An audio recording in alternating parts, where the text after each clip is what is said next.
গ্রেপ্তার হওয়ার পর ভারতের কেন্দ্রীয় সরকার যে পদক্ষেপগুলো নিচ্ছিলেন এবং যে সমস্ত আচরণ করেছিলেন, মমতা বন্দ্যোপাধ্যায় তার আগে যে বক্তব্য দিয়েছেন তাতে একটা টালমাটাল অবস্থা মিলছে না। একমাত্র ব্যক্তি কংগ্রেসের শশী থারুর, উনি বলেছেন এটা বাংলাদেশের অভ্যন্তরীণ বিষয়, ভারত এখানে নাক গলাতে পারে না। বাকি সবার বক্তব্য দেখে মনে হয় বন্দিতন্দি এমন করবেন এখনই আমার একটা অংশকে উনি কেড়ে নেবেন বা দখল করবেন, যেটা রাশিয়া ইউক্রেন যুদ্ধের সময়কে আমরা দেখেছি।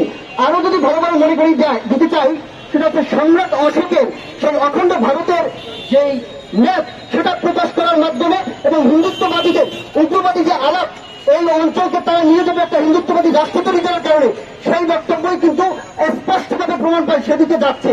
আমরা ওনাদেরকে বলে দিতে এটা চাই, একটু মনে করিয়ে দিতে চাই, আপনারা যেই চিন্তা ভাবনা করতেছেন আমাদের দেশেও বা এটারও কিন্তু একটা ধর্মগত ব্যাখ্যা আছে। সেই 14 বছর 4 বছরের পুরনো আলাপ, যুদ্ধ লাগানোর আলাপ, সেদিকে আমরা যেতে চাই না। আমরা রাজনৈতিক ভাষায় কথা বলতে চাই। কিন্তু এই ভারত যে কথাবার্তা বলছে এটা কূটনৈতিক শিষ্টাচার বহির্ভূত এবং তার মধ্যে ন্যূনতম কোনো রাজনীতি নাই। আমি মনে করি দেশের স্বার্থে একটা দেশের সাথে আরেকটা দেশের বন্ধুত্বপূর্ণ সম্পর্ক হয় কিনা সেটা নিয়ে আলাপ হতে পারে। সম্পর্ক হয় ওই দেশের স্বার্থের ভিত্তিতে।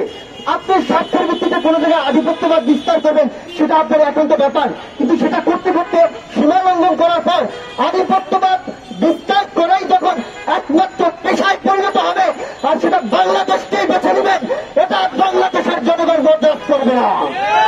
দ্বিতীয় আলাপ হচ্ছে শেখ হাসিনা বাংলাদেশে একটা অলক্ষীর প্রতিমা মাত্র।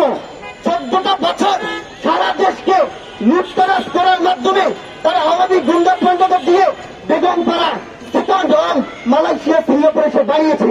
সেই শেখ হাসিনার বিরুদ্ধে এদেশের মানুষ এমন এক বিপ্লবী পরিস্থিতি তৈরি করেছে, যদিও ওটা বিপ্লবী গণ অভ্যুত্থান তা নিয়ে প্রশ্ন থাকলেও আমরা যে 2000 মানুষ জীবন দিয়েছি তাতে তো প্রশ্ন নেই।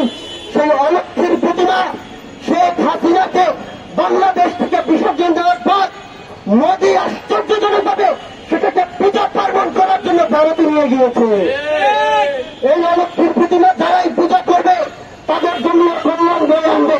তার স্পষ্ট প্রমাণ হচ্ছে হাসিনা বাংলাদেশে যাওয়ার পরে এক হিন্দুত্ববাদী রাজনীতির প্রচার ঘটার পরে দুই দেশ অস্থিতিশীল হয়ে গেছে। এই চিন্ময়কে গ্রেপ্তার করার পরে একজন মুসলিম আইনজীবী তাকে হত্যা করা হয়েছে। দুঃখিত, আমি মুসলিম বললাম এই কারণে, কারণ চিন্ময়ের ওই যে অনুসারী তারা এটাকে করেছে। আমরা বাংলাদেশ থেকে বলতে চাই যে এই মুসলিম না অমুসলিম তা নয়, বাংলাদেশি একজন আইনজীবী সেখানে হত্যার শিকার হয়েছে। আর এই সমস্ত দায় একমাত্র ইন্ডিয়ার। সরাসরি কথাটা ইন্ডিয়াই বলতে হয়। আমি আরো বলতে চাই, বাংলাদেশ থেকেও এক ধরনের আস্ফালন কোন কোন জায়গা থেকে আমরা দেখছি যে অবস্থা মানেই হচ্ছে খেলার মাঠ। বাংলাদেশকে আন্তর্জাতিক খেলার মাঠ ভাবা একথা সত্য। ভৌগোলিকভাবে বাংলাদেশ আঞ্চলিক খেলার মাঠই বটে, কিন্তু আপনাদেরকে মনে করিয়ে দিতে চাই, আমি যদি নাম নিয়েই বলি, সেই ভারত, আমেরিকা, চীন বা রাশিয়া সেই এখানে এসে খেলা করতে চান সেটা আপনার পারফরমেন্স, কিন্তু কে এখানে কতটুকু খেলবে সেটা নির্ধারণ করবে বাংলাদেশের জনগণ।